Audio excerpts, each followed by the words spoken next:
Tell us about the size of those fish. Should Right. we see a new record? Yeah. Can I go catch one today?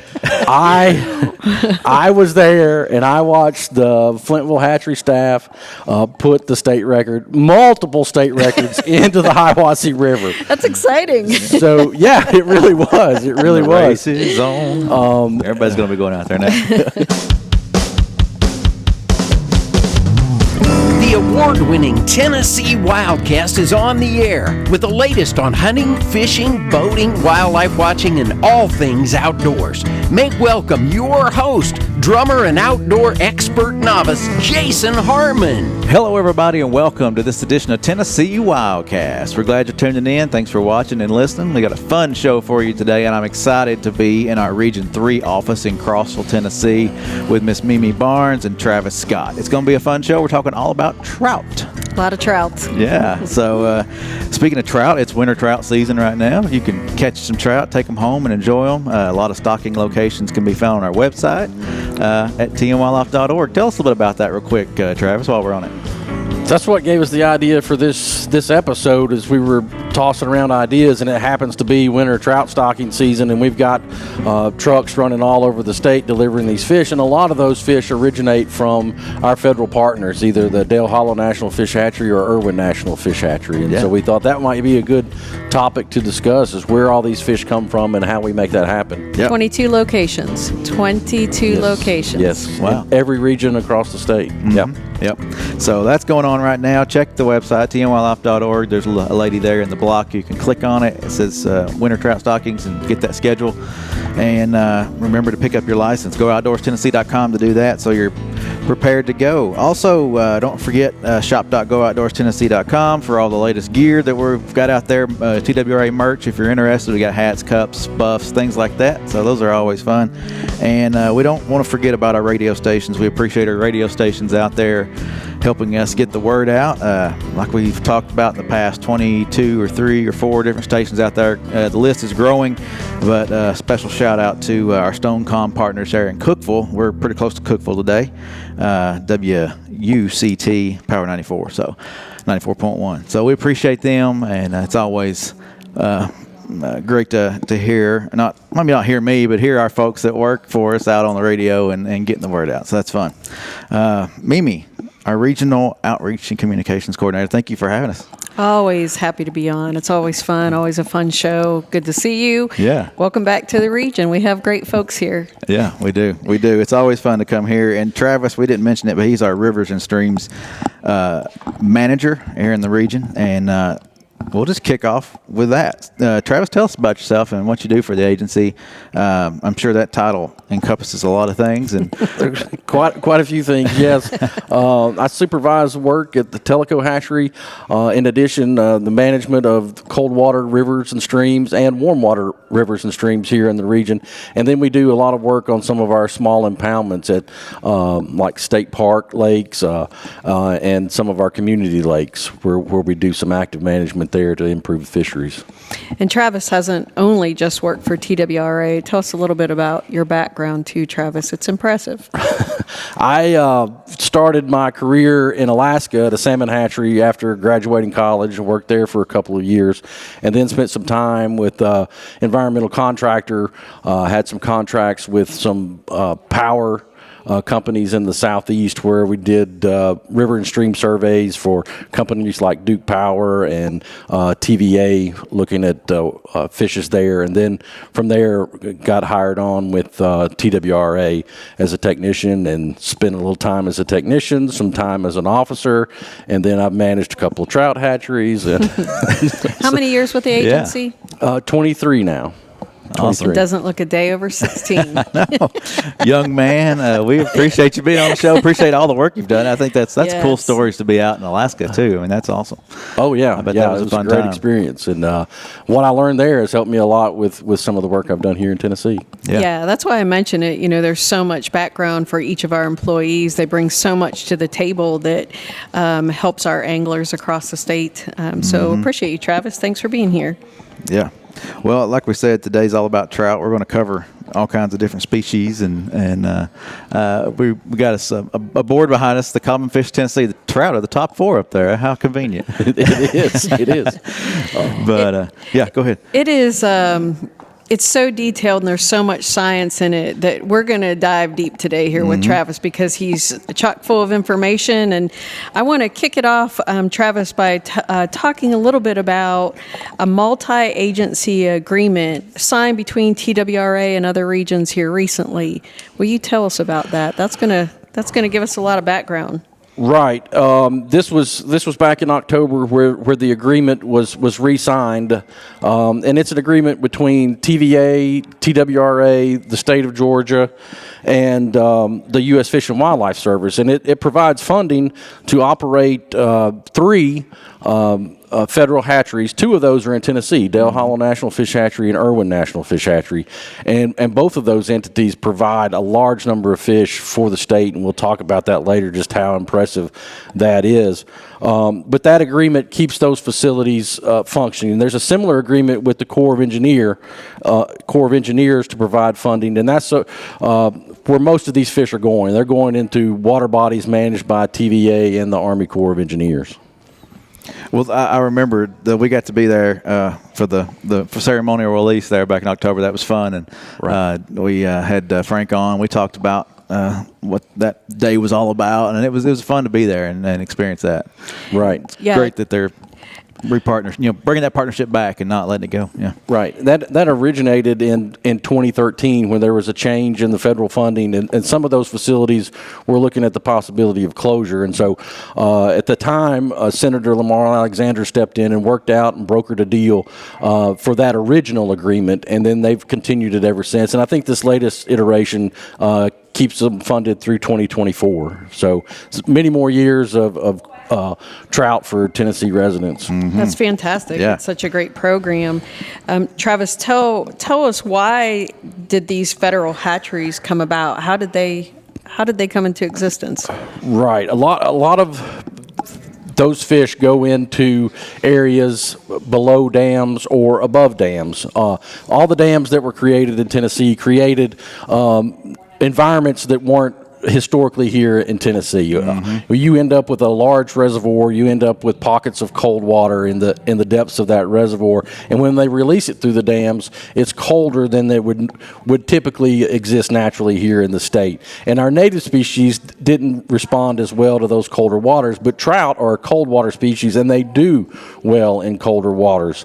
And so that's why those facilities came about, is to mitigate for the loss of our native fisheries by providing these new trout fisheries that can withstand those new water quality conditions. And it's created a variety of conditions across the state depending on those reservoirs and their locations. And we didn't have this down to ask you, but some of these trout stockings that we're doing right now, they're done at a specific time of year because of water temperatures. Can you talk a little bit about that? Right. We have a variety of trout stocking programs around the state, and it's going to be dependent upon water quality, because trout are more sensitive to warmer waters. They don't like temperatures above 70 degrees Fahrenheit.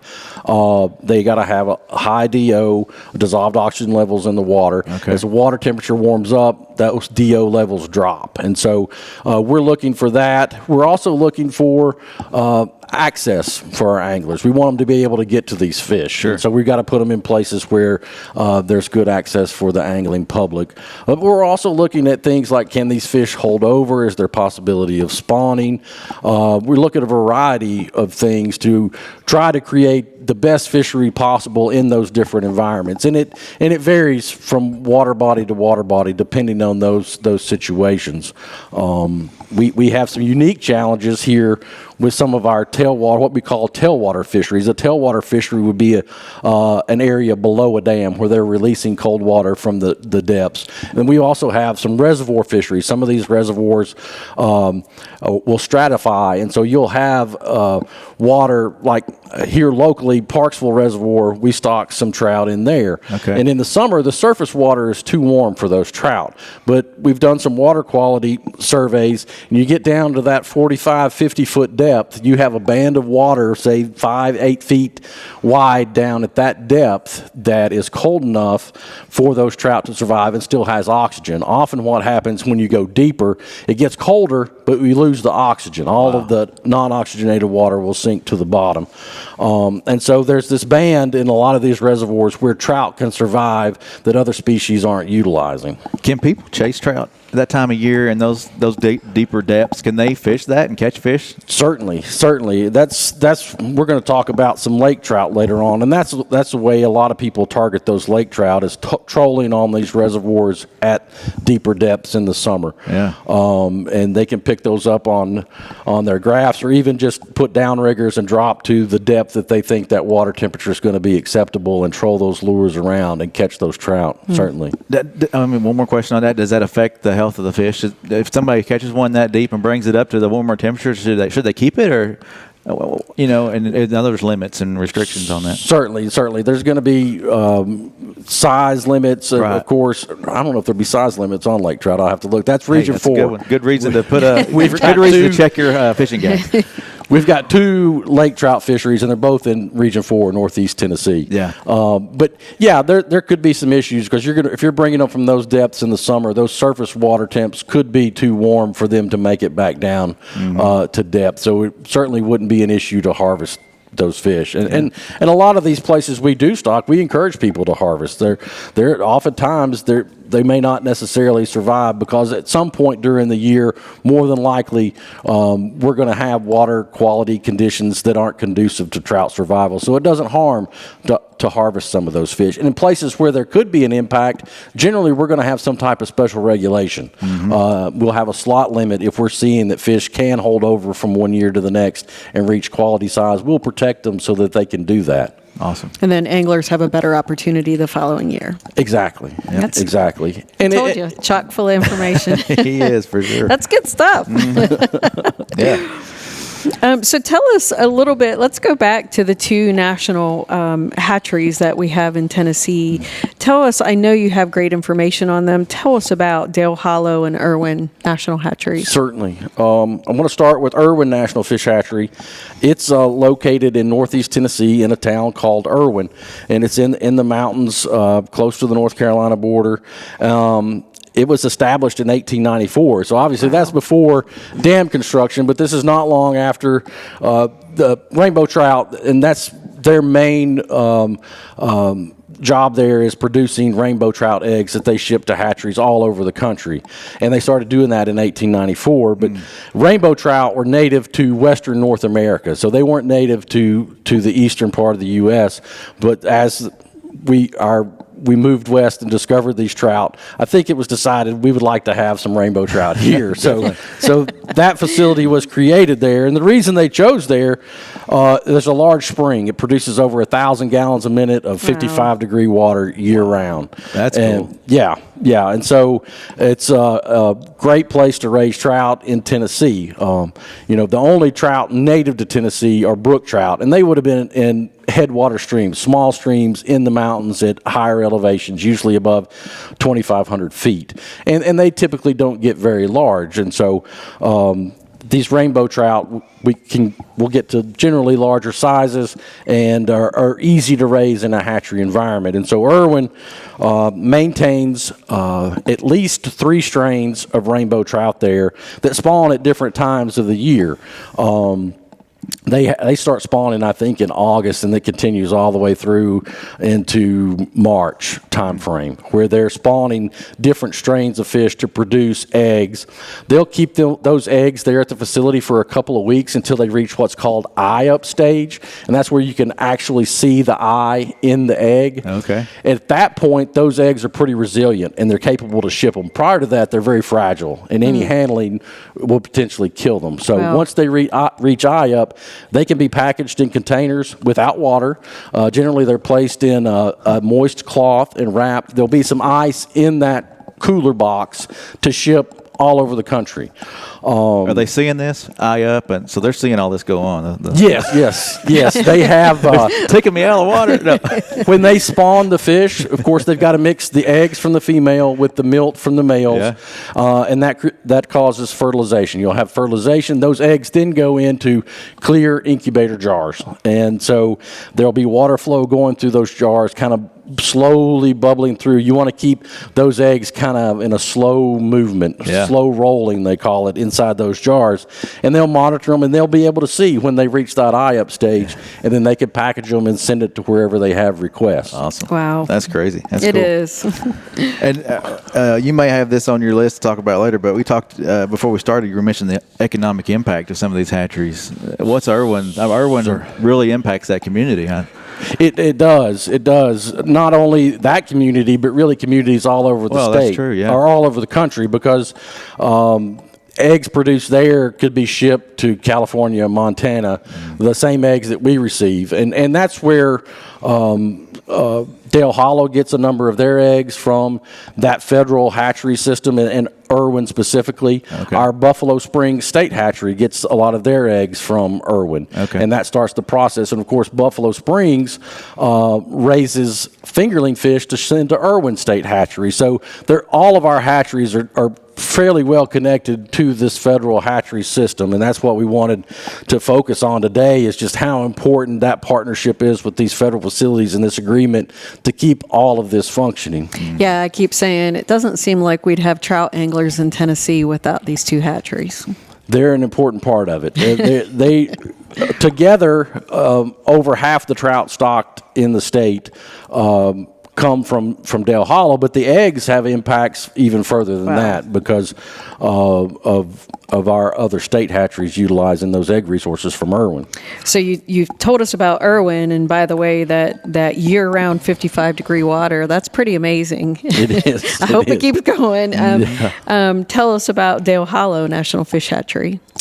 Dale Hollow's a little newer. It was established in 1965 as a hatchery facility. It's below Dale Hollow Dam on the Obi River, and cold water from the depths of Dale Hollow is sent through the facility to raise trout.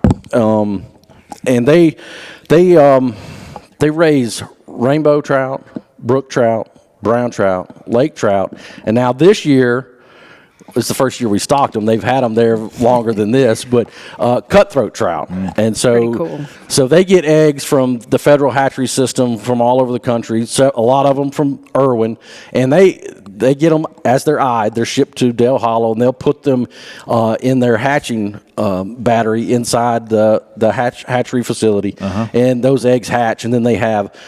I forget what it was. I had some notes. There's like 8,800 feet of 8-foot wide raceways, and they've got 1,000 feet of 4-foot wide raceways. And So tell everybody what a raceway is if they're not familiar.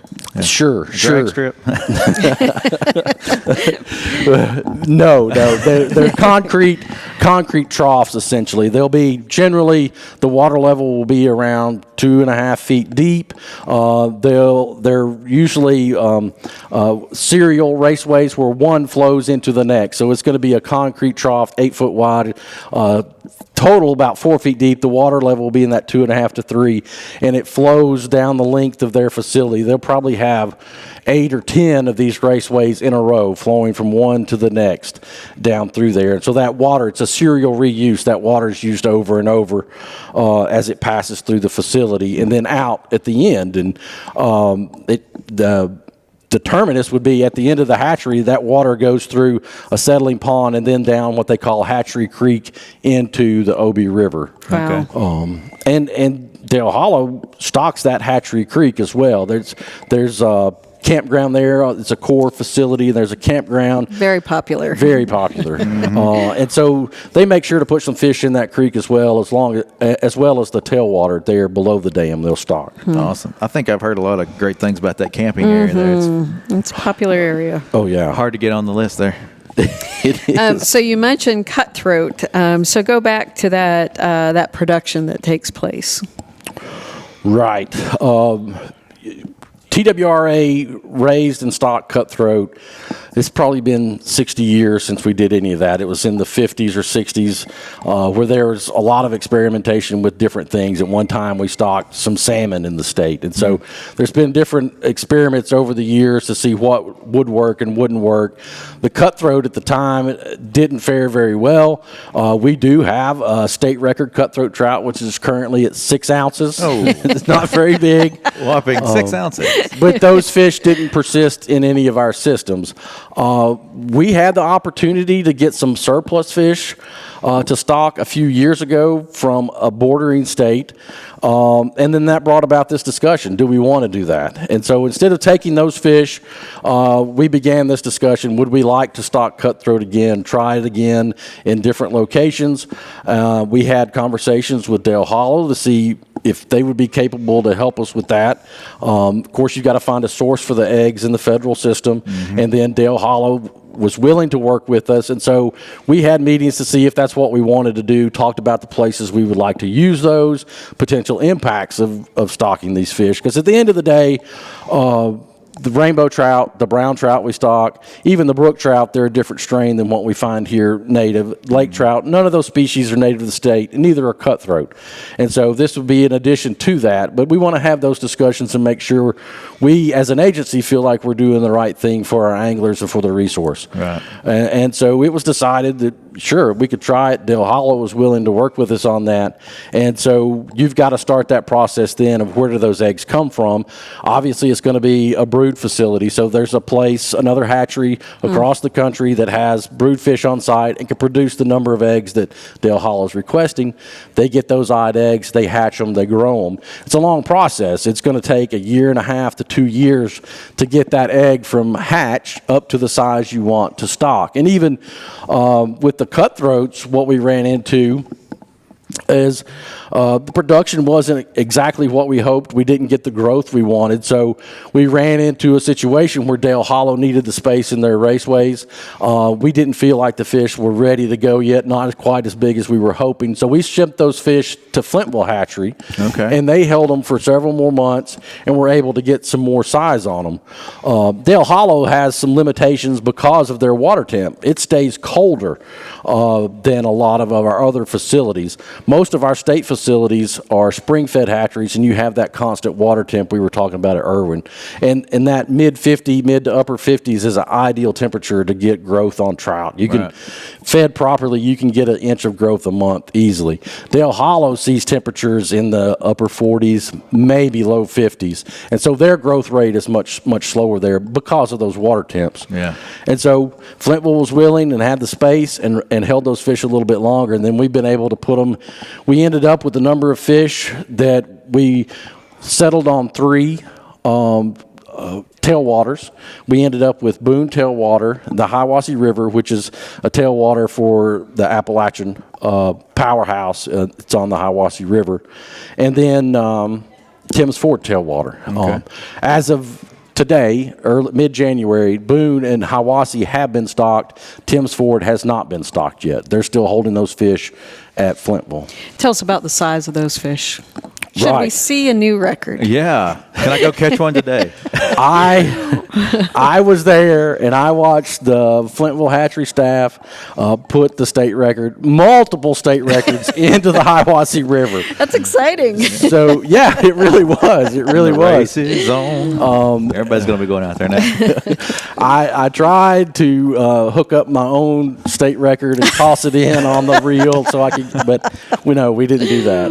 We don't want to. Yeah, I don't know. But no, they averaged around 10 inches. They're going to be in, and there were fish up to a pound I saw go in. So certainly there's a state record there. I've been talking to anglers on the Hiwassee, which is one of the rivers I manage, and I have some contacts there, and they've been catching the fish regularly. Just a few contacts.